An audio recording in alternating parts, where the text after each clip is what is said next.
बिस्मिल्लाहिर्रहमानिर्रहीम, अस्सलाम वालेकुम। ई लेक्चर पीके में आप सबको खुशामदीद। आज का हमारा टॉपिक है स्फीयर्स ऑफ अर्थ और आज हम देखते हैं सबसे पहले कि हमने क्या क्या चीज़ें स्टडी करनी हैं।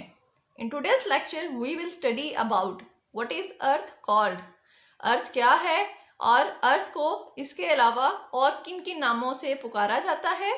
What is shape of earth, ज़मीन की शक्ल क्या है, ज़मीन की शेप क्या है।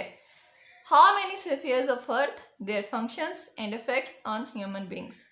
ज़मीन के कितने कुर्रे हैं, इनके फंक्शंस क्या हैं, ये क्या क्या काम करते हैं और इनके इंसानी ज़िंदगी पर क्या क्या असरात हैं, ये सारी चीज़ें हम आज के लेक्चर में स्टडी करेंगे। तो जल्दी से हम अपना लेक्चर स्टार्ट करते हैं।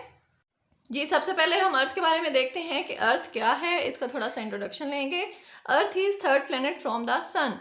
सन जो कि हमारे सोलर सिस्टम का मरकज़ है। सोलर सिस्टम के अकॉर्डिंग अर्थ का जो है ये थर्ड नंबर है, मतलब सोलर सिस्टम के प्लैनेट्स में अर्थ तीसरे नंबर पर है। It is only planet where life is possible. ये सिर्फ वाहिद एक प्लैनेट है जहाँ पर लाइफ पॉसिबल है। लाइफ के लिए जितनी भी रिक्वायरमेंट्स हैं वो सिर्फ हमारी अर्थ सरफेस पे हैं, बाकी किसी प्लैनेट पे अर्थ के लिए नेसेसरी रिक्वायरमेंट्स नहीं हैं, इसलिए और किसी प्लैनेट पर लाइफ पॉसिबल नहीं है। It was originated about 4.6 billion years ago. Scientist के अकॉर्डिंग हमारी ज़मीन जो है आज से 4.6 बिलियन ईयर्स अगो जो है वजूद में आई। It is also called as world, the blue planet and terra. ज़मीन को अर्थ के अलावा वर्ल्ड मतलब पूरी दुनिया, द ब्लू प्लैनेट नीला सियारा और टेरा भी कहा जाता है। ये अर्थ के बाकी नेम हैं जो कि अर्थ इन नामों से पुकारी जाती है। अब हम देखते हैं what is the shape of earth, ज़मीन की शक्ल किस तरह की है। वैसे तो ज़मीन की शेप के बारे में बेशुमार थेरीज़ हैं, बहुत सारी इसके ऊपर डिटेल है, लेकिन यहाँ पर मैं आपको सिर्फ जो है वो ब्रीफली बताऊँगी कि हमारी अर्थ की एग्जैक्ट शेप क्या है। Famous Greek philosopher Thales firstly considered that earth is just like a sphere. सबसे पहले जो यूनानी मुफक्कर है थेलस, उन्होंने ये थ्योरी पेश की कि अर्थ की शेप जो है वो बिल्कुल राउंड नहीं है बल्कि ये एक स्फीयर की तरह है। Newton also put the theory that earth is not round like a ball, it is actually like a sphere. Newton जो है हमारे ये भी एक साइंटिस्ट हैं, इन्होंने भी ये थ्योरी पेश की, ये नज़रिया पेश किया कि हमारी ज़मीन जो है ये बिल्कुल गोल नहीं है बल्कि ये एक स्फीयर की तरह है। It is expanded outwards on equator, equator पे ये बाहर की तरफ फैली हुई है, इसलिए हमारी अर्थ सरफेस जो है ये बिल्कुल गोल नहीं है। So the exact shape of earth is geoid like. अगर हम ज़मीन की एग्जैक्ट शेप की बात करें तो इसका नेम होगा जियोइड लाइक। ना ये गोल है ना ये ओवल है, बल्कि इसकी अपनी एक शेप है जिसको हम जियोइड लाइक कहते हैं। अब हम देखेंगे अर्थ के स्फीयर्स के बारे में, अर्थ के कितने स्फीयर्स हैं और आप इनको कैसे याद रख सकते हैं कि कौन से हैं और कितने हैं। इसके लिए मैं आपको एक छोटी सी जो डेली लाइफ से एग्जांपल है वो दूंगी। You can see 4 basic things on अर्थ। आप ज़मीन के ऊपर 4 तरह की बेसिक चीज़ें देखते हैं जो कि नेचुरल हैं। Number 1 air, number 2 land, number 3 water and number 4 living things. अब हम देखते हैं कि ये चारों जो हैं ये किस तरह से हमारे स्फीयर्स को फॉर्मेट करती हैं। जितनी भी हमारे सराउंडिंग में एयर है, उसमें जितनी भी गैसेस हैं, ये सारी मिलके बना रही हैं हमारा एटमॉस्फेयर। अब जितना भी हमारा लैंड पोर्शन है, लैंड के ऊपर जितने भी माउंटेन्स हैं, रॉक्स हैं, ये सारी, और ज़मीन के अंदर भी जितनी लैंड्स हैं समंदरों के नीचे, ये सारी मिलके हमारा बना रही हैं लिथोस्फीयर।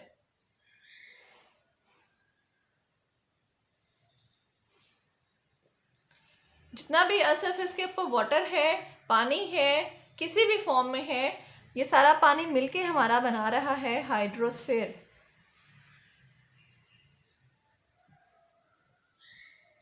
और लास्ट पे जो आप देख रहे हैं अर्थ सरफेस के ऊपर लिविंग थिंग्स, लिविंग थिंग्स में आप ह्यूमन बींग्स भी हैं, इसमें प्लांट्स भी हैं, इसमें एनिमल्स भी हैं, माइक्रो ऑर्गेनिजम्स भी हैं, बैक्टीरियाज भी हैं, मतलब जितनी भी अर्थ सरफेस के ऊपर लिविंग थिंग्स हैं वो सारी की सारी मिलके बना रही हैं biosphere.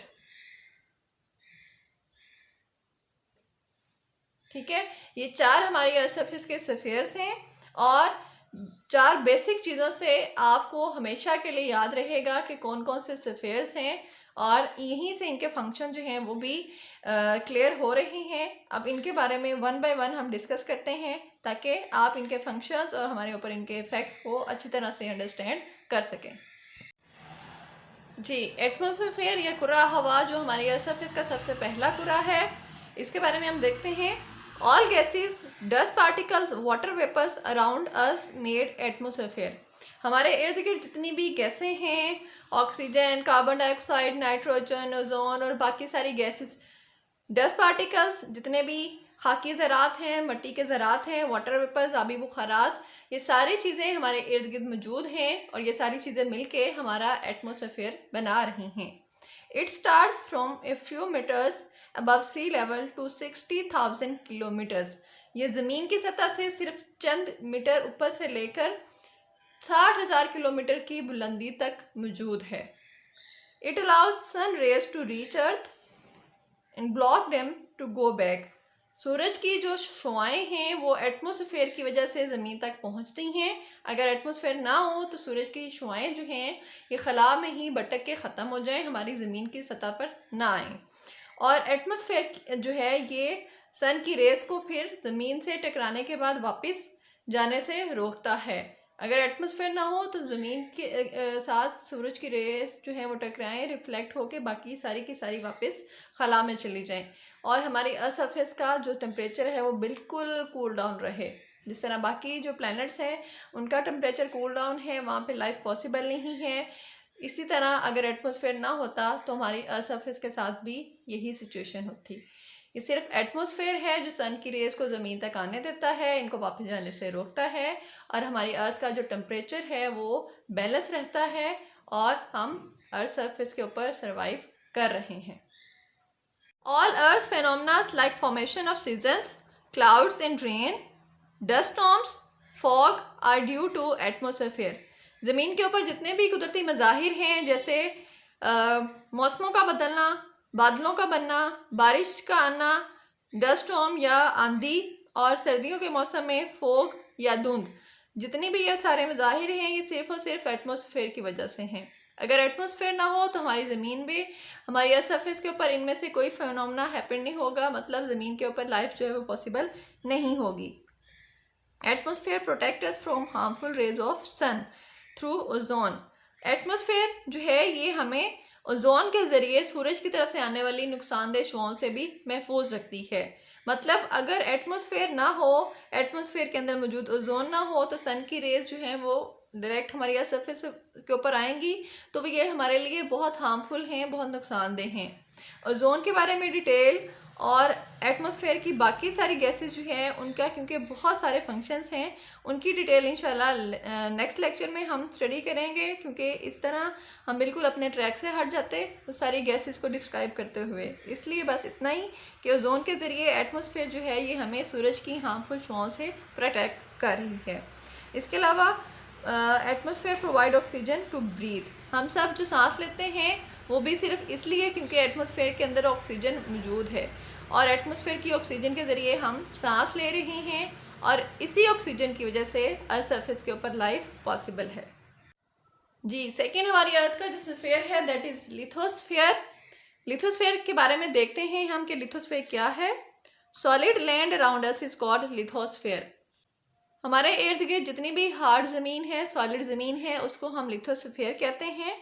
All rocks on land and under ocean is lithosphere but both structure is different.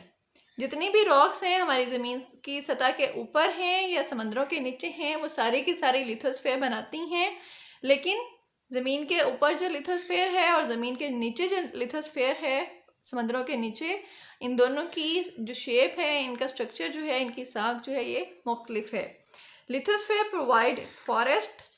Lithosphere के ऊपर जंगलात हैं, जंगलात से हमें लकड़ी मिलती है जो हम घरों से के डेकोरेशन के लिए, घरों की कंस्ट्रक्शन के लिए यूज़ करते हैं। डिफरेंट तरह के फ्रूट्स मिलते हैं, डिफरेंट तरह की वाइल्ड एनिमल्स हैं इसमें, और बहुत सारी हर्ब्स जो मेडिसिन के अंदर यूज़ होती हैं ये भी हमें फॉरेस्ट से मिलती हैं। ग्रासी एरियाज हैं, land for agriculture and human settlements. Lithosphere हमें हमारी ज़राअत के लिए, एग्रीकल्चर के लिए, और हमें अपनी घर और ऑफिसेज और दूसरी जो सेटलमेंट्स हैं उनको बनाने के लिए लैंड प्रोवाइड करता है। Great source of minerals and energy sources. इसके अलावा लिथोस्फीयर जो है हमारे लिए मादनियात का और एनर्जी सोर्सेज जैसे कोल, गैस, पेट्रोलियम, कोयला और सी गैस और पेट्रोल जो है, ये सारे एनर्जी सोर्सेज जो हैं ये भी हमें लिथोस्फीयर के अंदर से ही मिलते हैं। जी, तीसरा हमारा कुरा या तीसरा स्फीयर जो है दैट इज हाइड्रोस्फीयर या कुर्राए आब। All water found on and under the surface of earth is called hydrosphere. हमारी ज़मीन की सतह के ऊपर या ज़मीन की सतह के अंदर जितना भी पानी है ये सारा मिलके हाइड्रोस्फीयर या कुर्राए आब बनता है। It consist on 71% of earth surface. हमारी ज़मीन का जितना भी पोर्शन है उसके 71% हिस्से पर कुर्राए आब फैला हुआ है। और ocean, seas, rivers, lakes, glaciers, underground water vapours in atmosphere are included in hydrosphere. सारे समंदर, दरिया, झीलें, ग्लेशियर, ज़मीन के नीचे मौजूद पानी, हवा के अंदर मौजूद आबी बुखारात, ये सारे के सारे मिलके हमारा हाइड्रोस्फीयर बनाते हैं। और हाइड्रोस्फीयर के अंदर मौजूद पानी जो है ये सारी हमारी जो ह्यूमन बींग्स हैं उनकी जितनी भी एक्टिविटीज़ हैं उनके लिए ये पानी बहुत ज़रूरी है। पानी के बगैर जो है ये लाइफ इम्पॉसिबल है, इसलिए हाइड्रोस्फीयर ज़मीन के ऊपर मौजूद है तो ज़मीन के ऊपर लाइफ पॉसिबल है। जी, लास्ट और हमारा चौथा कुरा जो अर्थ सरफेस का है दैट इज़ बायोस्फीयर या कुर्राए हयात।